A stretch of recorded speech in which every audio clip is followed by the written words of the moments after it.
प्रिय छात्रों, youth engineers academy में आप सभी लोग का स्वागत है। मैं हूं प्रदीप पांडे। स्टूडेंट, आज का जो पहला लेक्चर, देखिए हम पूरा अभी पढ़ाई करना है, मशीन पढ़ना है, पावर सिस्टम पढ़ना है, न जाने क्या क्या चीजें पढ़नी है। तो हमें पढ़ना ओवरऑल वोल्टेज और करंट के बारे में है। तो आज हम ये जानेंगे कि आखिर ये वोल्टेज और करंट है क्या। भाई, हम देख तो कभी नहीं सकते कि वोल्टेज, कभी आज तक किसी ने वोल्टेज देखा, किसी ने आज तक करंट देखा नहीं ना। तो इलेक्ट्रिकल के स्टूडेंट के लिए सबसे बड़ी समस्या यही है कि हम उसी के बारे में पूरा साल पढ़ाई करते हैं जिसको ना देख सकते हैं। और महसूस कुछ लोग किए होंगे तो बड़ा अच्छा लगता नहीं कभी वोल्टेज करंट को महसूस करना। तो इसलिए आइए आज का ये जो पहला लेक्चर है इसमें हम जानते हैं कि आखिर ये वोल्टेज और इस करंट में क्या संबंध है। ठीक है ना। ये दोनों की चिड़िया का नाम है। चलिए, तो लेक्चर को स्टार्ट करते हैं।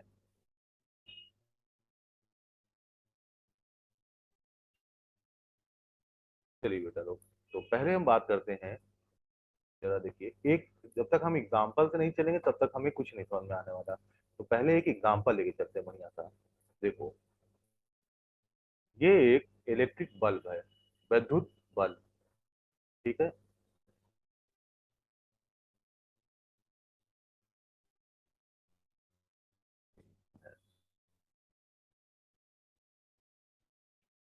चलो फिर से थोड़ा सा गड़बड़ हो गया। चलिए, विद्युत बल्ब बनाया जाए। देखो, ये है एक बल्ब। बल्ब का दो सिरा है ए और एक सिरा है बी। ठीक है। हम चाहते हैं कि ये जो हमारा बल्ब है, ठीक है ना, बल्ब, ये क्या हो भैया, ये हमें प्रकाश दे, यानी कि ये ऑन हो जाए, जल जाए। जलने का मतलब जल ना जाए, जलने का मतलब ये प्रकाशित हो जाए। तो इसके लिए जरूरी है कि ये बल्ब तभी प्रकाशित होगा जब इसमें क्या होगा, वैद्युत धारा एक जगह से दूसरी जगह इस बल्ब से होते हुए प्रवाह करेगी। यानी कि वैद्युत धारा जब इस बल्ब में प्रवाह होगी, फ्लो होगी, तभी आपका ये बल्ब जलेगा। अब बात आती है कि सर ये वैद्युत धारा कैसे फ्लो होगी। तो देखिए, वैद्युत धारा फ्लो होने के लिए कितने दो दो सबसे महत्वपूर्ण शर्तें हैं। पहला शर्त, कंडीशन पहला, देखिए, टर्मिनल, देखिए जो सिरा, टर्मिनल ए और टर्मिनल ए, टर्मिनल ए और बी के मध्य क्या हो भैया, विभवांतर हो। विभवांतर मतलब विभवांतर, विभव में अंतर हो, विभवांतर हो। विभवांतर को क्या कहते हैं हम, वोल्टेज, वोल्टेज डिफरेंस हो। ठीक ना, वोल्टेज डिफरेंस हो। पहली चीज, अगर दो बिंदुओं के बीच आपका विभवांतर होगा, जैसे मान लीजिए इस बिंदु को नाम देते हैं हम बी ए और इस बिंदु को नाम देते हैं हम बी बी। अगर दो बिंदुओं के बीच हमारा विभवांतर होगा तो हमारी वैद्युत धारा क्या होने लगेगी, प्रवाह होने लगेगी। तो पहली चीज, दोनों मतलब टर्मिनल ए और बी के बीच क्या हो, विभवांतर हो। इसका मतलब क्या है, देखो बेटा, विभवांतर का मतलब कि अगर हम ए पे विभव मान लें बी ए और बी पे विभव मान लें बी बी, तो बी ए और बी बी एक दूसरे के पहली चीज बराबर ना हो, तभी विभव में अंतर होगा। अब अंतर क्या क्या हो सकता है, पहला अंतर हो सकता है कि बी ए ज्यादा हो जाए किससे, बीबी से। ये बात समझे। अच्छा, अब जरा यहाँ पर देखो, एक और मैं डायग्राम बना दूं तो थोड़ा और क्लियर आपको समझ में आए कहानी क्या होगी। ये बी, ये ए। अच्छा, अब दूसरी कहानी ये है, बी दूसरा ये कह रहा है, देखो बेटा, बी, बी ए और बीबी बराबर ना हो तो क्या हो सकता है, या तो आपका बी ए बीबी से ज्यादा हो जाए, या दूसरा क्या घटना घट सकती है, दूसरी घटना ये घट सकती है कि बीबी ज्यादा हो जाए बी ए से। ठीक। अब देखो, जब बी ए ज्यादा होगा बीबी से तो आपसे कोई पूछे कि सिरों के मध्य विभवांतर क्या होगा, ठीक है ना, कोई पूछे कि विभवांतर कितना होगा, आप बताएंगे विभवांतर होगा बी ए माइनस बी, बड़े से छोटे को घटा दीजिए। और कोई पूछे यहाँ पर विभवांतर कितना होगा, तो यहाँ पर विभवांतर कितना होगा, बड़े से छोटे को घटा दीजिए। तो देखिए, पहले वाले चित्र में पहला वाला ये केस फर्स्ट मान लीजिए, इसको केस फर्स्ट बोले, ठीक है, और इसको केस सेकंड बोले। तो केस फर्स्ट में देखिए क्या है कि बिंदुओं के बीच विभवांतर है और बी ए ज्यादा है बीबी से, तो विभवांतर क्या आएगा, बी ए माइनस बीबी। और केस सेकंड में क्या देख रहे हैं, बीबी ज्यादा है बी ए से, तो विभवांतर क्या आ रहा है, बीबी माइनस बी ए। अब देखिए, अगली बात, अगली बात ये है कि टर्मिनल टर्मिनल ए और बी को मिलाने वाला रास्ता, जिसे हम ब्रांच आगे पढ़ेंगे, पाथ ये सब पढ़ेंगे सब आगे, ठीक है ना, रास्ता क्या हो, बंद हो। याद रखिएगा, आज जितनी चीजें मैं पहले लेक्चर में बता रहा हूँ ये सारी चीजें विस्तार से हम आगे पढ़ेंगे। मैं अभी बस आपको हल्का सा एक झलक दिखाना चाह रहा हूँ कि वोल्टेज और करंट में क्या संबंध होता है। ठीक, तो रास्ता बंद हो। अब देखिए बेटा, तो सबसे इंपॉर्टेंट बात याद रखिएगा, electric current, electric current electric current हमेशा हमेशा उच्च विभव यानी कि हाई वोल्टेज हाई वोल्टेज से लो वोल्टेज यानी निम्न विभव, लो वोल्टेज क्या होती है, प्रवाह होती है, प्रवाह या फ्लो होती है, फ्लो होती है। देखो बच्चा लोग, अभी हमने क्या जाना, हमें धारा प्रवाहित करनी है इस बल्ब में, तो बल्ब में धारा तभी प्रवाहित होगी जब दो बिंदुओं के बीच क्या हो, विभवांतर हो। जब विभवांतर होगा तो धारा हाई वोल्टेज से किधर जाएगी, लो वोल्टेज। तो देखो इस केस में, पहले वाले केस में देखिए धारा की दिशा क्या है, वीए ज्यादा वीबी, तो धारा क्या हो रही है, हाई वोल्टेज से लो वोल्टेज जा रही। और दूसरे वाले केस में देखिए वीबी ज्यादा है वीए से, तो धारा क्या होगी, यहाँ हाई वोल्टेज से किधर जा रही है, लो वोल्टेज। समझ रहे हैं? यानी कि धारा करंट तभी फ्लो होगी जब टर्मिनल के मध्य क्या हो, पहली चीज विभवांतर हो, और दूसरा ए और बी क्या हो, क्लोज रास्ता। अगर हम बेटा बीच से, मान लीजिए यहाँ कहीं बीच से तार को काट दें, मान लीजिए यहाँ कहीं बीच से तार को काट दें, तो हमारा परिपथ खुल जाएगा और धारा क्या हो जाएगी, जीरो। तो ये बात समझ रखिएगा, क्योंकि दो बिंदुओं के बीच विभवांतर हो, साथ ही साथ दोनों रास्तों, जो दोनों बिंदु को मिला रहे हैं वो क्या हो, क्लोज हो। तो यहाँ तो देखिए हमें क्या समझ में आ रहा है, कहीं ना कहीं हमें समझ में आ रहा है कि जो करंट है ना, करंट मतलब धारा, धारा को कौन जन्म दे रहा, धारा को जन्म दे रहा है voltage, voltage difference, difference voltage difference धारा को क्या कर रहा है, जन्म दे रहा है। इसका मतलब हम इंग्लिश में बोलते हैं voltage difference is a cause and current is a result. इसका मतलब वोल्टेज डिफरेंस ही, विभवांतर ही कारण है करंट के प्रवाह का। इसकी बात समझे? चलिए, इतनी बात तो आप समझ गए होंगे सारे बच्चे। अब हम, अच्छा एक और चीज जरा सोच के बताओ, अगर हम इसको यहाँ पर समझिए, अगर हम वीए और वीबी इन दोनों वोल्टेज को बराबर कर दें, मान लीजिए बहुत ज्यादा वोल्टेज है 500 वोल्ट, दोनों 500 वोल्ट के हैं, तो क्या इस बल्ब में धारा प्रवाहित होगी? भाई आप कहेंगे देखो देखिए तब 500 वोल्ट है, इतनी ज्यादा वोल्टेज, धारा तो बहनी चाहिए। लेकिन बच्चा लोग, धारा तभी प्रवाह होगी जब दो बिंदुओं के मध्य क्या हो, विभवांतर। तो वीए भी 500 वोल्ट पे है, वीबी 500 वोल्ट पे है, तो अब विभवांतर क्या हो जाएगा, विभवांतर इस केस में विभवांतर वीए माइनस वीबी क्या होगा बच्चा लोग, जीरो। विभवांतर जीरो तो धारा भी जीरो। ठीक है ना? तो करंट फ्लो होने के लिए विभवांतर होना चाहिए। देखो, अब आप लोग में ये समस्या आएगी कि सर ये चीज तो ठीक है, आपने बता दिया कि विभवांतर होगा तो धारा प्रवाह होगी, लेकिन ये विभवांतर आएगा कहाँ से, दो बिंदुओं के बीच विभवांतर आएगा कहाँ से? तो बच्चा लोग, दो बिंदुओं के बीच विभवांतर लाना ही जनरेशन ऑफ इलेक्ट्रिसिटी होता है। यानी कि विद्युत का उत्पादन का मतलब ही कुछ ऐसा 3-5 करो कि दो बिंदुओं के मध्य क्या आ जाए, विभवांतर आ जाए।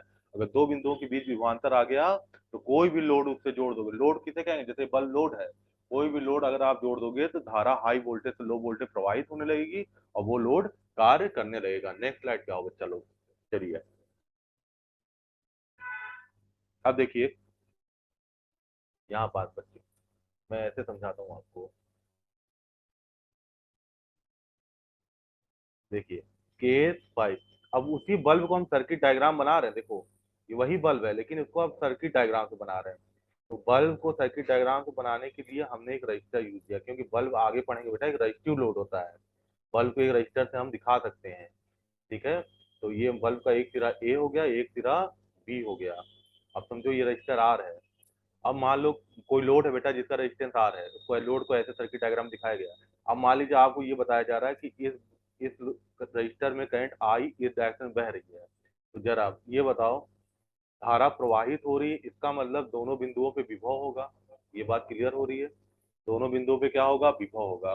अब धारा प्रवाहित हो रही है, इसका मतलब क्या होगा, विभवांतर होगा, विभव में अंतर होगा। विभव में अंतर का मतलब VA VB बराबर नहीं होगा। तो अब बताओ बच्चा लोग कि कहाँ का वोल्टेज ज्यादा होगा, कहाँ का वोल्टेज कम होगा। तो याद रखिएगा, करंट हाई वोल्टेज से प्रवाह होती है लो वोल्टेज की तरफ, यानी कि VA ज्यादा होगा किससे, VB से। बात समझ में आई। ये पहला केस है। केस सेकंड देखो। दूसरा, घबराओ मत, बड़े आराम से चलो। अभी आराम से चलने की जरूरत है, लेकिन 2-3 दिन बाद जब हम लेक्चर को स्पीड में बढ़ाएंगे तो आप भी अपनी स्पीड बढ़ाइएगा, तब समस्या नहीं होगी। लेकिन शुरुआत में आप सभी को अपनी स्पीड को ध्यान दीजिए, घबराइए मत। अब देखो, दूसरे केस में हम धारा की दिशा बदल दे रहे हैं।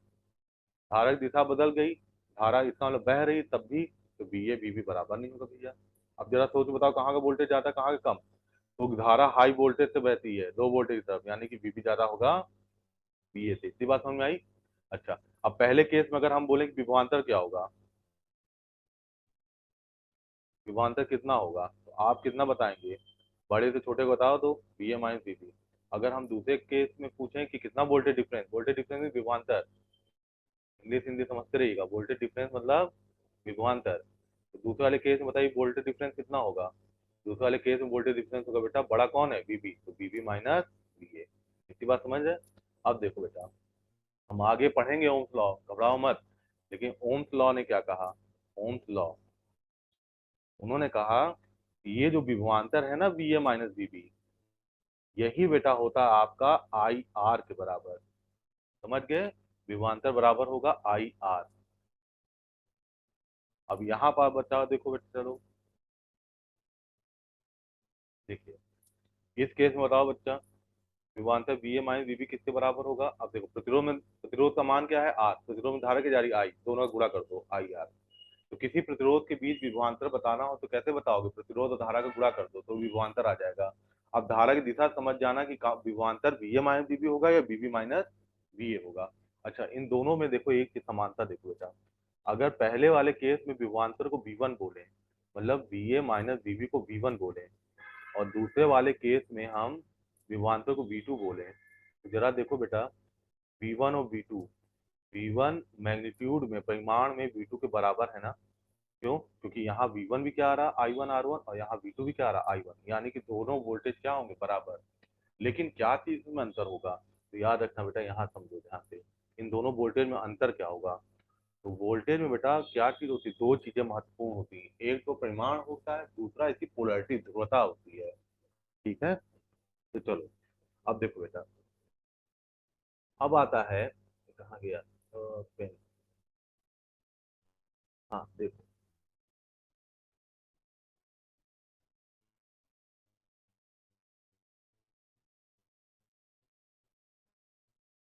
ये, हाँ देखो, अब देखो, पहले वाले केस में देखो बेटा, पहले वाले केस में जो हम V1 जो बता रहे हैं ना, V1 क्या है, VA माइनस BB। V1 को इस परिपथ में कहाँ दिखा सकते हैं, तो V1 देखो, दो बिंदुओं के बीच का विभवांतर है, तो इसको बीचों बीच रखते हैं, ये है V1। इसको कहाँ रखेंगे, एकदम बीचों बीच। ठीक है, और अगर हम V2 की बात करें दूसरे वाले केस में, तो V2 कहाँ दिखाओगे, प्रतिरोध के बीच में, ये है V2। ठीक है, तो जो हम ओम्स लॉ पढ़ते हैं ना बेटा, ओम्स लॉ B बराबर IR, तो वहां B किसी एक बिंदु का विभव ना हो कि दो बिंदुओं के बीच का क्या होता है, विभवांतर। जैसे यहाँ क्या आया है, यहाँ आया है आपका, यहाँ आया है BA माइनस BB, ये विभवांतर है V1, तो V1 को कहाँ दिखाया हमने, बीचों बीच प्रतिरोध के। और ऐसे ही हमारा क्या है, V2, V2 क्या है, VA minus BB minus BA, इसको भी कहाँ दिखा रहे हैं, एकदम प्रतिरोध के बीचों बीच। अच्छा, दोनों वोल्टेज, दोनों विभवांतर का मान तो बराबर है, लेकिन इनमें अंतर क्या है बेटा, देखो इनकी ध्रुवता, पोलरिटी, पोलरिटी ऑफ वोल्टेज, ध्यान समझिएगा, यानी कि विभव वोल्टेज की ध्रुवता कैसे बनाते हैं, ध्रुवता। तो देखो बेटा, प्रतिरोध में जिधर से धारा घुसेगी, जिधर से करंट इंटर कर रही, वो सिरा धनात्मक हो जाएगा, और जहां जहां से करंट बाहर निकल रही, वो सिरा ऋणात्मक हो जाएगा। यानी कि ये प्लस माइनस ध्रुवता, पोलरिटी किसकी, V1 की। समझ में आई बात। अच्छा, इसी कॉन्सेप्ट से जरा इसमें बताइए पोलरिटी क्या होगी। तो रेजिस्टेंस में जहां से करंट इंटर करेगा वो सिरा धनात्मक, जहां से निकलेगा वो सिरा ऋणात्मक। ये बात समझे। तो इस वाले केस में V2 की पोलरिटी क्या हो जाएगी, यहाँ प्लस और यहाँ माइनस। तो जरा ध्यान से देखो बेटा, V1 और V2 दो वोल्टेज का मैग्नीट्यूड तो बराबर है, लेकिन V1 की पोलैरिटी इधर प्लस है इधर माइनस है, तो V2 की पोलैरिटी क्या हो जा रही है, इधर माइनस और इधर प्लस है। यानी कि ये दोनों वोल्टेज मैग्नीट्यूड में तो बराबर है लेकिन इनकी ध्रुवता अलग अलग है, इसलिए ये दोनों वोल्टेज भी अलग अलग होंगे। समझ में आई बात? तो यहाँ से थोड़ा बहुत आपको आइडिया ओम्स लॉ का भी लग रहा है। ओम्स लॉ में बेटा जो V बराबर आई आर लिखते हो, वो V किसी एक बिंदु का विभव ना होके उस प्रतिरोध के बीच का क्या होता है, विभवांतर होता है। इसकी बात समझे? चलो आगे बढ़ते हैं। इसके बाद अब बात करते हैं हम, देखो अब आप कहेंगे सर ये बताइए ये विभवांतर आएगा कहाँ से, है ना? यानी कि सोर्स ऑफ वोल्टेज डिफरेंस। इसका क्या मतलब भैया कि विभवांतर को कौन स्रोत देगा, यानी कि विभवांतर का स्रोत कौन होता है, कहाँ से मिलता है। देखो बेटा हम अभी याद रखिएगा, अभी हम डीसी की बात कर रहे हैं, एसी सर्किट बाद में पढ़ेंगे, लेकिन चाहे डीसी वोल्टेज हो चाहे एसी वोल्टेज हो, ठीक है ना, ध्यान रखिएगा, चाहे डीसी हो चाहे एसी हो, धारा तभी प्रवाहित होगी जब विभवांतर होगा। ठीक है, तो अब बात कर लेते हैं डीसी डीसी वोल्टेज सोर्स की। देखो वह वोल्टेज सोर्स, ये आगे हम पढ़ेंगे, वह वोल्टेज सोर्स जो हमें क्या करे, डीसी वोल्टेज प्रदान करे।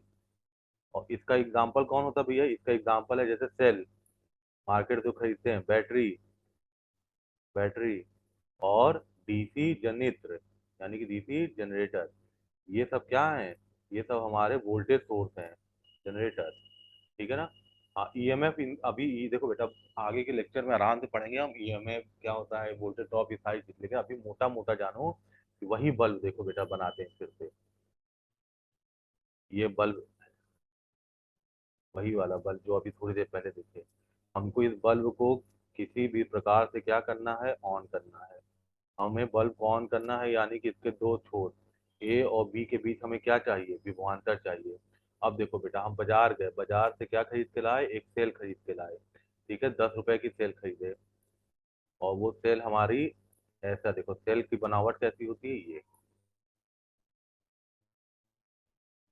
पेंसिल सेल सारे लोग देखे हैं, पेंसिल सेल में एक सिरा धनात्मक होता है एक सिरा ऋणात्मक होता है। मान लो एग्जाम्पल हमने 3 वोल्ट का एक वोल्ट सेल खरीद के लाया, अब अगर इस सेल को हम सर्किट डायग्राम बना के देखें तो बेटा ये सेल एक डीसी वोल्टेज सोर्स है, डीसी वोल्टेज सोर्स का सर्किट डायग्राम ऐसे बनाते हैं, बड़ी प्लेट धनात्मक दिखाता है, छोटी प्लेट ऋणात्मक दिखाता है, और ये यहाँ है इसका कितना वोल्ट, 3 वोल्ट।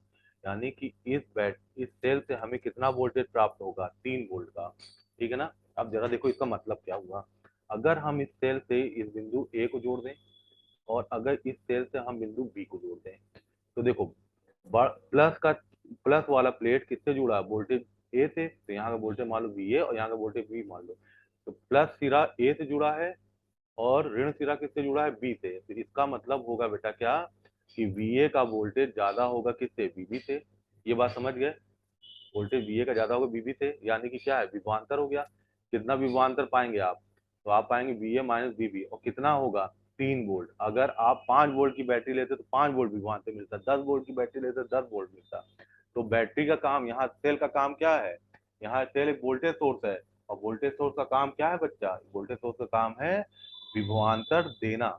हालांकि वोल्टेज सोर्स आगे पढ़ेंगे कि हमें ईएमएफ देता है, जो विद्युत वाहक बल्ब पढ़ते हैं, लेकिन अभी आप इतना जानो कि सेल का काम क्या है, विभवांतर देना। तो इस सेल जो खरीद के लाया बेटा, इसने हमको कितना दे दिया विभवांतर, 3 वोल्ट। ठीक है ना? इसने बिंदु ए और बी के बीच में कितना विभवांतर जन्म लिया, जन्म कराया, 3 वोल्ट का। ठीक है, चलिए।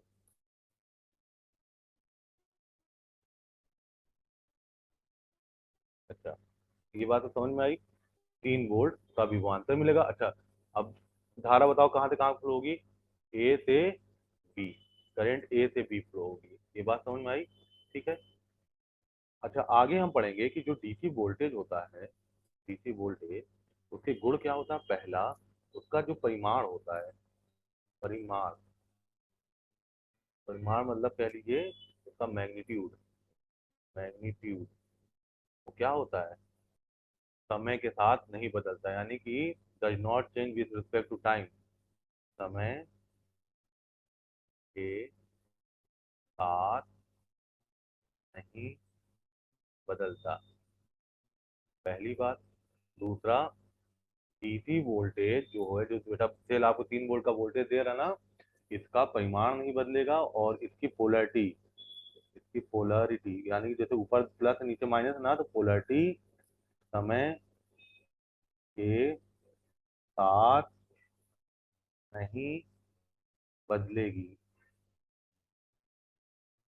अब देखो बच्चा, यहाँ जब वोल्टेज सोर्स डीसी है, ये वोल्टेज तो 3 वोल्ट का क्या है, डीसी, तो इससे बहने वाली ये जो करंट है, ये भी कौन सी करंट होगी, डीसी करंट होगी। ठीक है, तो यहाँ देखो डीसी करंट की जल्दी से कुछ बात कर लें, आगे पढ़ेंगे हम सब लोग। डीसी करंट, देखो अभी आपने पढ़ा सारे बच्चे कि करंट को जन्म कौन देता है, वोल्टेज, तो जैसा वोल्टेज होगा करंट वैसी ही होगी। तो यहाँ पास देखो कैसा वोल्टेज, इसका परिमाण क्या हो रहा है, समय के साथ नहीं बदल रहा, यानी कि इससे बनने वाली करंट, डीसी करंट का भी परिमाण क्या होगा, मैग्नीट्यूड, वो भी बेटा क्या होगा, समय के साथ नहीं बदलेगा, समय के साथ नहीं बदलेगा।